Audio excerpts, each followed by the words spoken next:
Plusieurs pays, dont le Canada, enquêtent actuellement ou prennent des mesures contre Grok.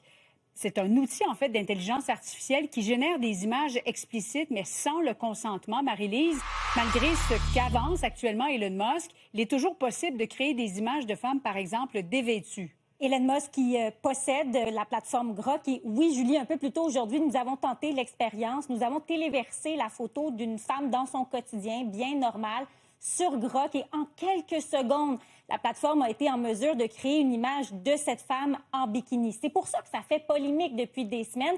C'est le Far West. Il y a même des images explicites de mineurs qui ont été créées par Grok et qui ont circulé sur les réseaux sociaux.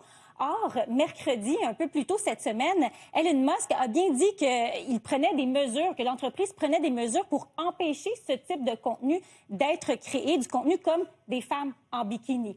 Il y a le commissaire à la protection de la vie privée du Canada qui se penche sur la question, fait enquête à savoir si Grok respecte les lois canadiennes. Mais est-ce que c'est suffisant pour restreindre la plateforme? Je vous laisse entendre la réponse d'Olivier Blais. Il existe déjà des mesures en place qui nous permettraient de bloquer complètement Grok parce que Grok n'est pas conforme à nos lois, par exemple.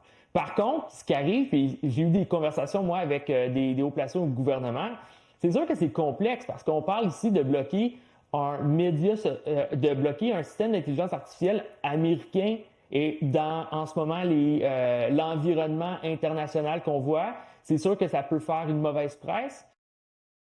L'organisation AI Forensic, au début du mois, ce mois-ci, a étudié plus de 20 000 photos créées par Grok. Et regardez le résultat, 53 % d'entre elles étaient des images sexualisées, 2 % des images qui s'apparentaient à des mineurs. Merci, Marie-Lise. Au revoir.